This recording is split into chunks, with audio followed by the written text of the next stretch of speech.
Hey, this is Bentley Atkins. I'm recording a short video to demo our work, kind of explain how it goes just very briefly, and just kind of get started on learning how file processing works, and maybe going over a little bit of the tasks and everything. So let's get started. So we'll start off demoing it.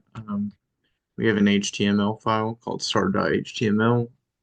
We're going to hit start the processing, and we are going to, or what we've done is we've generated data and delimited it and recreated a new file called customers.txt to house that new data that's been modified and printing it into a table, kind of, or not kind of like what we did last week, but putting that data into a table and getting it organized. And then I put a href to go back here, and so we can continue, and you can see that it's different data is generating each time we start this process. So we'll start. This is our HTML. Very, very simple, and it's creates a form and go links to create data. And actually follow the link. It'll take us directly to the create data, encapsulate in HTML, customers data. Easiest way to solve this was creating a function for each one to a delimiter for like a comma, colon, semicolon, period delimiter, and then reading the file lines, which was used for the last names. Um, so each one of these are a function that searches if the file is missing, then says that the file is not found, the file has no data or is empty. We're going to get that if statement, but this here is important. This is actually um, what we're going to use to read the file, and it's going to read that file name. And let's see. Then here, same concept, and we have content, which is the file's actual content itself. It's going to return that file, and then it's going to map it, trim it, and then it's going to explode, which is going to, at each instance of a comma, it's going to split it and then trim those spaces. And let's see. It's basically, like I said, it's just, and this repeats too. So like we have one for a comma, colon. This is really, I wrote it as semicolon, but you also have two periods in front of it because the, which one was it that has that? Comma, colon. The street types has like a dot dot semicolon. So we'll put that in there as the separator between the content and the data that's in that file in the TXT or CSVs. Um, Also the same thing with the period. But so the difference with this one was that we had to create it so that whenever we are looking at the domain, so you see we have like hotmail.com, then yahoo.com, but there's a dot for each one. We don't want to create a delimiter that's going to take that instance because then we'd get random values like it might return com dot or com.utc or facebook dot yahoo. You don't want that. We want it to stay hotmail.com, yahoo.com, gmail.com. So we have a for loop that's going to take it at the next iteration, or it's going to count for that next iteration. It's not going to take that. Um, it's not going to take the first period it comes across. Essentially,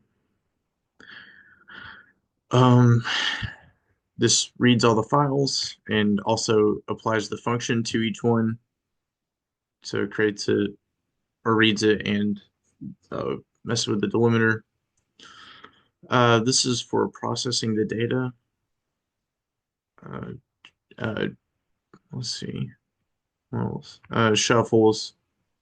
No, shuffles. All the data that's inside those makes it random.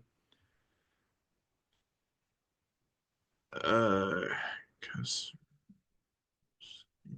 Okay, so this is actually how we're going to create the actual arrays themselves. It's going to pick randomly picks a picks from the first name and the last name. We actually ended up not using full name. Actually, that's not. Uh, yeah, no, we didn't actually. Probably don't need that. Uh, ensures that this makes sure that once um it's not going to pull like the same one. Make sure that the value that it pulls is different. Um, also picks a street, picking like a street type, and then it's going to make an address. Also checks if it's randomized. Uh, picks the domain, and then it's going to shrink. So this is actually how it creates the email. Uses the first period, last name, at, and then domain. And one thing about this too to note is the reason where you come down to this HTML block for the table headers and everything, we have this HTML special characters. It's part of the reason why we have it in there so that it can that it the PHP code can read that, put it in. Um, yes, and this creates a new array where it's gonna hold those variables: first name, last name, address, email. And let's see. So this is going to track the names and the addresses.